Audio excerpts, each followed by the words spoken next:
자, 세 번째 영상으로 이어갑니다. 이번에는 기상위성 이야기를 해볼게요. 대기의 여러 파장에 대한 복사 에너지를 스캔 영상으로 만들고 수치화해서 지상으로 보내주게 되겠죠. 이제 이런 기상위성에는 이제 몇 가지가 있어요. 정지궤도 기상위성이 있고요. 극궤도 기상위성이 있고요. 그 다음에 지구관측위성 이런 형태로 나눠지는데요. 정지궤도 같은 경우는 적도상공에서 지구 자전 속도와 같은 속도로 공전하면서 지구상의 기상을 관측합니다. 그러다 보니까 지구 전체를 하는 게 아니라 특정 지역만 24시간 365일 끊임없이 관측하는 이런 형태가 될 거고요. 극궤도는 남극과 북극을 오가며 지구 주위를 공전하게 됩니다. 그다음에 이제 지구 관측 위성은 대기, 해양 및 지구 표면 등 지구 환경 관측을 목적으로 우리가 이제 이야기를 하죠. 자, 우리나라도 이제 천리안 위성이 올라가 있고요. 뭐 최근에도 또 이제 뭐 후계기들이 올라가 있습니다. 자, 우리나라 이제 세계 7번째로 독자 기성 위성을 쐈어요. 그래서 활용을 하는데 문제는 대한민국은 다목적입니다. 무조건. 그래서 기상 관측만 하는 게 아니라 통신, 해양 관측도 같이 진행을 합니다. 그래서 어떤 것들을 하나 살펴보면요. 천리안 위성이 적도 상공 36,000km, 고도 동경 128.2도에 위치하고요. 기상 관측을 수행을 하고 해양 관측, 통신 서비스 임무를 수행을 합니다. 우리나라 최초 정지궤도 복합 위성이고요. 2010년도에 발사되었습니다. 남미 프랑스령 기아나 꾸르 우주센터에서 발사됐어요. 그럼 이제 천리안 위성이 올라가고 안 올라가고 무슨 차이가 있냐? 발사 이전과 이후의 차이를 한번 볼게요. 천리안 발사 이전에는 일본이나 외국 기상위성 자료를 30분 간격으로 수신을 할 수 있었습니다. 물론 돈 주고 사는 거죠. 그다음에 관측 영역 및 관측 시각의 조정은 불가능합니다. 왜? 제 마음대로 위성을 움직일 수가 없는 거잖아요. 그쪽 위성에서 이제 자료를 찍었으면 받는 거고요. 안 찍었으면 못 받는 상황이 발생합니다. 그래서 받은 영상을 분석을 통한 그냥 영상 분석만 통해서 이런 예보 같은 거 지원하는데 썼었죠. 자, 독자 기상 위성을 통하니까 최대 8분 간격으로 한반도 부근 지역을 관측을 합니다. 그래서 위험 기상을 집중 감시할 수가 있고요. 위험 기상 발생 시 우리나라 영역 중심으로 독자적인 관측 영역의 관측 시각 조정이 가능합니다. 또 영상 분석뿐만 아니라 독자적인 자료 처리 시스템 운영, 수치 예보 지원을 위한 자료 생산도 가능해지는 그런 상황들이 발생하게 됐죠.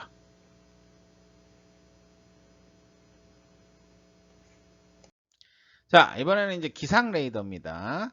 자, 기상 위성뿐만이 아니라 기상 레이더도 상당히 많이 사용을 하고 있습니다. 여러분들 아마 그 자동차를 타고 뭐 이렇게 타 지역으로 이렇게 이동하시다 보면 고속도로변에서 산 정상 부근에 오른쪽에 있는 이런 세 가지 이런 모양들이 위에 있는 것들을 많이 보신 기억들이 있을 거예요. 다 레이더입니다. 근데 레이더인데 두 가지 목적이 있죠. 하나는 이제 군사용으로 사용하는 레이더가 있고요. 또 위성에서 이제 신호를 받기 위한 레이더, 이제 접시 안테나도 있고요. 그다음에 이제 기상 레이더도 있고요. 이런 것들이 다 복합적으로 사용이 됩니다. 그래서 지상이나 항공기에 설치돼서 태풍 및 강수의 위치, 범위, 속도 등의 자료를 수집하고요.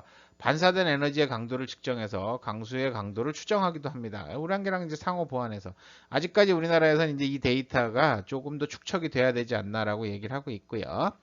자, 호우의 가능성을 미리 파악한 후에 통보해서 기상재해 예방에 기여하기도 합니다. 그래서 왼쪽에 보시는 것처럼 이렇게 이제 레이더가 촬영할 수 있는 영역 범위들이 있어요. 각 위치별로. 그래서 그 위치들을 이렇게 모아서 중첩된 것들을 묶어서 만들면 지금 보시는 이런 영상이 만들어지는 거죠. 한 지점만 하면은 지금 제일 왼쪽 사진처럼 영상처럼 되고요. 이런 형태로 바뀐다라고 보시면 됩니다. 자, 그럼 이런 이제 강수 측정하는데 두 가지 근본적인 고민 사항들이 있습니다. 뭐가 있을까요?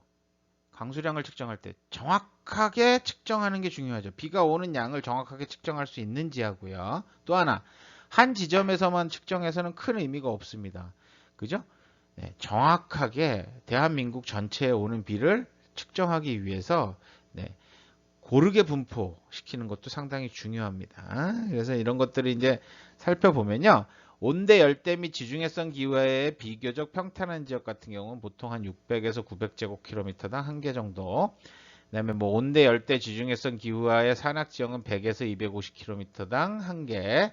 그다음에 건조지대는 1500에서 10,000제곱킬로미터당 한 개. 작은 섬은 25제곱킬로미터당 한 개. 이렇게 얘기를 하는데요. 실제로 보시면 우리나라도 기상 관측망을 상당히 많이 설치를 했어요. 근데 대부분 이제 산이라기보다는 이제 도시 근처에 연결이 되어 있고요. 그다음에 이제 바닷가 쪽으로 많이 집중이 되어 있죠. 자, 근데 여기에 또 이제 우리 산림청에서도 또 산악기상망을 설치를 해서 활용을 합니다. 그래서 최근에 이제 산악기상망이 이제 어느 정도 구축이 되고 있어요. 그래서 이 두 가지가 같이 연결이 돼서 통합해서 우리가 활용할 수 있다라고 이야기를 합니다. 뭐 통합이 정확히 됐는지는 잘 모르겠는데 뭐 데이터를 이제 상호 주고받고 하겠죠. 그래서 문제는 이제 이런 장비들이 지금 뭐 기상청에서 이제 설치된 거 말고도 이제 국토교통부라든가 수자원공사 측에서 설치한 기상관측 장비들 AWS라고 그러죠. 지난번에도 아마 이야기를 했을 텐데요. 자동 기상관측 장비들이 굉장히 많이 설치되어 있습니다. 관공서 옥상에만 가더라도 네, 이런 거 다 돼 있어요. 근데 제대로 작동하는 게 솔직히 그렇게 많지는 않은 것 같아요. 그래서 이런 것들을 관리를 좀 철저하게 해서 유지 보수도 하고 그렇다 그러면 우리가 이제 필요한 데이터들을 좀 더 꼼꼼하게 모을 수 있지 않을까라고 생각을 해보기도 합니다. 자, 그럼 이제 이런 것들 저희 실험실에서 측정한 사례들 한번 보여드리면요. 미동산 수목원에서 저희가 꽤 오랜 기간 동안 이제 산림 소유역에 대한 기상, 그다음에 수문 자료들을 수집을 하고 있는데요. 2017년 7월 16일 미동산 자료입니다. 이때 2017년도 7월 16일 날 청주에 비가 굉장히 많이 왔어요. 약 한 300mm 정도 내렸죠. 그 바람에 엄청난 수해 피해를 입었던 기억들이 있는데요. 자, 시간은 7월 16일 4시 50분부터 12시 40분까지의 기록입니다. 지금 오른쪽에 보시는 GIF 동영상 이제 움직이는 영상을 보시면 비구름이 몰려오죠. 붉은색, 보라색, 검은색으로 갈수록 엄청나게 옵니다. 근데 이제 이것들이 딱 보면 어때요? 5시, 6시, 7시, 8시, 9시, 10시 이때까지 여기 집중이 되죠. 그래서 충북 지역에, 청주 지역에 엄청나게 집중되는 것들을 볼 수가 있었습니다. 자, 그래서 뭐 미동산은 저희 그 장비 기록으로는 약 한 243mm 정도를 관측을 했어요. 청주 기상청이 약 한 290mm 관측을 했고요. 청주 기상청하고 이 미동산 수목원에 저희가 설치한 강우량, 우량계하고의 거리는 한 10몇 킬로 이상 떨어져 있습니다. 그러다 보니까 산악지 이제 효과 때문에 좀 덜 이제 내린 형태라고 보시면 돼요. 오히려 청주 쪽에 많이 집중이 됐다라고 보시면 됩니다. 10분 최다가 한 17mm 정도 됐고요. 1시간 최다가 11시쯤 64.12mm인데요. 이때가 피해가 가장 컸다라고 얘기를 해요. 다른 지역도 거의 비슷해요. 월 최다 강수량은 이 달에 7월 달에 1037mm가 내렸어요. 근데 그때 이제 지금 여기 현재라고 되어 있는데요. 요게 언제냐면 10월 말이에요. 11월 말일이에요. 그러면은 거의 1년치 비를 다 한 거죠. 1700mm 정도 중에 1000mm가 내렸으니까 굉장히 많이 내린 거죠. 한 달 만에. 최고 수위, 우리 이제 수문 관측하는 곳에서 사방댐에서 최고 수위가 0.968, 약 한 1m 정도 됐던 것 같아요. 그러니까 여기 최다 강수량이 찍히고 한 10분 정도 후에 최고 수위를 찍습니다. 그래서 보시면 이게 7월 달, 8월 달 비가 온 건데요. 비가 꽤 많이 왔죠. 7월 달에도 비가 많이 왔는데 요비입니다. 요게 피크가 이르는 거죠. 그다음에 이제 8월 달 들어서도 하나, 둘, 세 번의 피크가 있죠. 자, 그래서 비가 많이 왔어요. 정말로 많이 와서 이제 피해도 입었습니다. 어떻게 입었냐? 상류로부터 토석이 이렇게 계곡이 다 완전히 황폐화돼 토석류가 발생해서 이게 다 저희 그 조사하는 사방댐에 와서 가득 차서 이거를 다 퍼내야 됐고요. 뒤에가 다 무너져 갖고 다 보수해야 됐고요. 다양한 문제점들이 발생을 했었습니다. 자, 그래서 뭐 일단은 강의는 여기까지 정리를 하고요. 이제 지난 시간에 제가 이제 과제를 3개를 내드렸어요. 지난 시간에 이제 그 예제 2-3 같은 경우는 도시 면적을 구하는 거였는데요. 우리가 두 가지 가설을 이야기를 했었어요. 이용 가능한 수자원량하고 총 이용량이 같다고 놨을 때. 같다고 놓으면 계산하기 되게 쉽죠. 그냥 구한 다음에 우리가 이제 그냥 면적을 산출을 하면 됩니다. 그래서 이거는 변화가 없을 텐데 이용 가능한 수자원량이 총 이용량하고 같지 않을 때가 문제인 거죠. 네, 실제로 그래서 우리가 2015년도 대한민국 기준으로 보면은 네, 뭐 28%가 수자원 총량 대비 28%가 우리가 이제 실제 이용한 물의 양이 됩니다.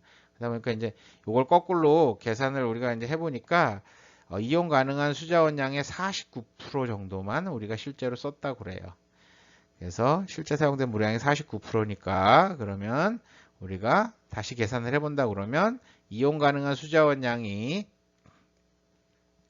146만 세제곱미터니까 여기에 이제 0.49를 나눠주게 되고요. 그러면 약 한 298만 정도 나오겠네요. 그죠?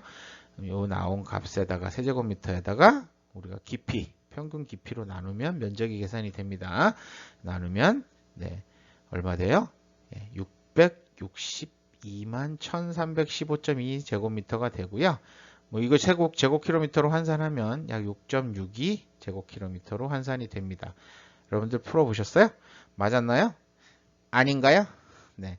요, 지금 0.49% 계산하는 게 중요하겠죠? 앞에 내용들 잘 살펴보시면은, 네.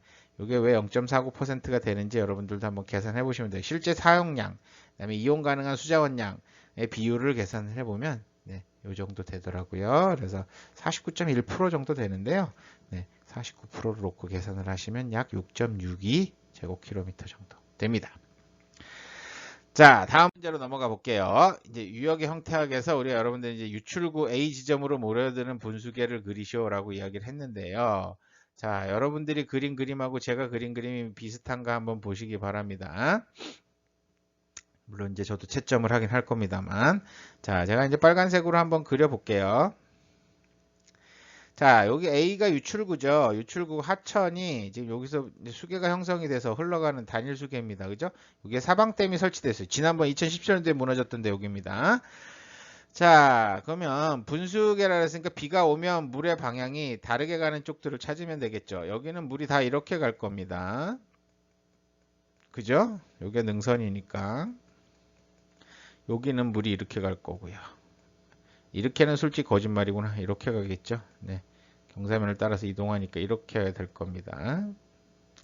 물론 임도가 있습니다만 네, 이 임도도 능선 쪽으로 상승하는 형태라서 물은 여기 이렇게 따라서 흘러갑니다. 그래서 이제 수로를 따라서 들어가겠죠.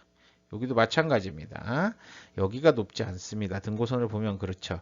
자, 여기가 훨씬 높고 여기가 낮아졌다가 다시 높아지는 것들을 보실 수가 있습니다. 살짝 낮아지긴 하네요. 자, 뭐 어쨌든 그래서 이 임도를 고려하지 않고서 그린다 그러면 지금 보시는 능선을 다 연결하면 됩니다. 가장 높은 능선. 자, 여긴 능선 넘어져. 여긴 물이 이제 이쪽으로 갈 겁니다. 그죠? 여기도 물이 이쪽으로 갈 거고요. 여기도 물이 이쪽으로 갈 거고요. 이쪽이고요. 이쪽입니다. 여기가 가장 높은 분지 있는 데죠. 이렇게 능선 줄기를 따지면 이게 이렇게 연결이 될 겁니다. 그래서 여긴 물이 이렇게 갈 거고요. 그죠? 여기 요 소능선을 따라서 쭉 내려오면 되는데 문제가 이제 이쪽 사면이 될 겁니다. 자, 이 라인을 쭉 연결을 해보면 이렇게도 되는데요. 자, 여기 있는 물들이 이쪽으로 내려오냐? 그렇지 않습니다.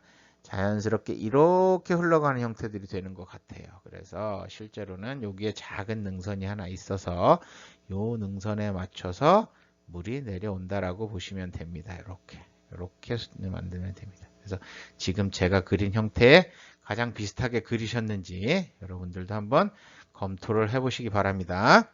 자, 다음입니다. 이제 유역도에서 하천의 차수와 하천수를 구하라 그랬는데 제가 이제 차수는 일부 적어 드렸어요. 근데 이제 안 적힌 것도 있었어요. 그래서 실제로 안 적힌 부분이 어딥니까? 이 부분하고요. 여기 차수가 안 적혀 있습니다. 그래서 실제로 이 부분이 안 적혔죠.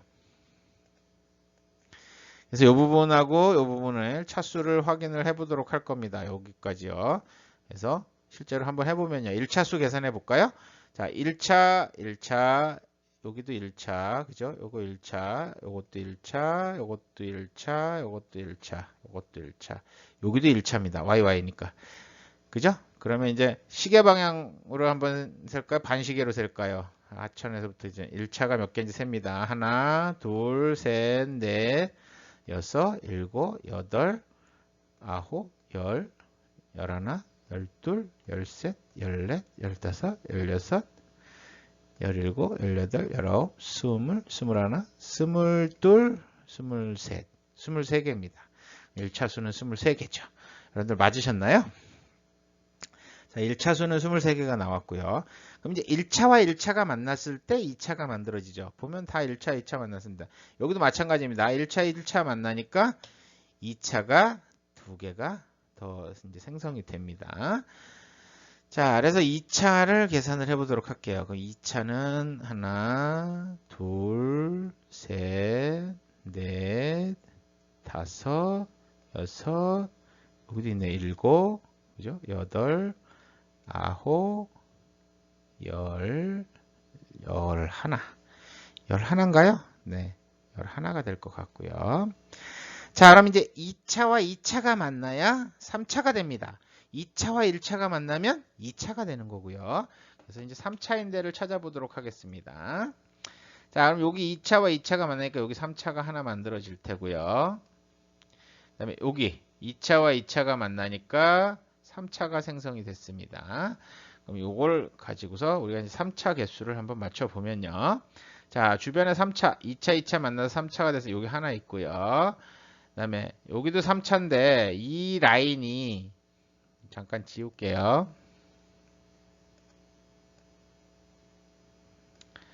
자, 어떻습니까? 파란색으로 제가 이제 표시를 한번 해볼게요. 파란색.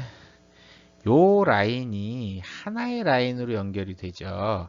그래서 자, 이쪽 3차와 왼쪽 3차와 오른쪽 3차 만나 4차로 바뀌지 않습니까? 그래서 이 한 라인에 연결되는 3차는 그냥 같이 하나로만 칩니다. 그러면 뭐 어떻게 돼요?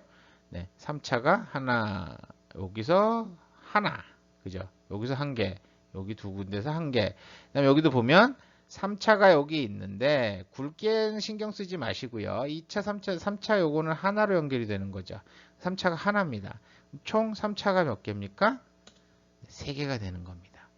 자, 그 다음에 이제 4차가 3차 만들어져서 4차가 커다란 이제 계류가 하나 생기는데 여기 4차예요. 그러면 4차인데 여기 4고 2하고 4하고 만나도 4고 여기도 4가 하나 써줘야지 원래는 맞는 거거든요. 여기도 4가 써줘야 되는 거고요. 그러면 4하고 3하고 만나도 4죠. 네, 이 4가 다 계속 써지는 거예요. 1하고 4가 만나도 4가 됩니다. 2하고 4가 만나도 4가 됩니다. 이렇게 개수는 되게 많은데 실제로는 몇 개입니까? 한 라인으로 다 연결된 거죠. 그러다 보니까 네, 한 개라고 표시하시면 됩니다. 그래서 딱 1, 하나, 끝. 자, 이렇게 됩니다. 차수는. 그래서 23. 하천 차수 1차 수인 하천은 23개, 2차 수인 하천은 11개, 3차 수인 하천은 3개, 4차 수인 하천은 1개가 됩니다. 됐습니까? 한번 여러분들 확인을 해보시기 바랍니다. 맞으셨길 바라고요. 여러분들 과제 내신 것들은 제가 채점을 해서 추석이 끝나고 네, 아마 수업 시간에 간단하게 여러분들 뭘 틀린 분들이 있는지 혹시 한번 그때도 이제 문제풀이 할 때 알려드릴게요. 어쨌든 이제 추석 다음 주쯤에 제가 또 여기 뒤에 이제 과제가 또 나갈 테니까요. 자, 그러면 여러분들 코로나 때문에 뭐 조심하셔야겠죠. 그래서 조심스럽게 추석 잘 보내시고요. 네, 건강한 모습으로 추석 이후에 강의 때 뵙도록 하겠습니다. 수고 많으셨습니다.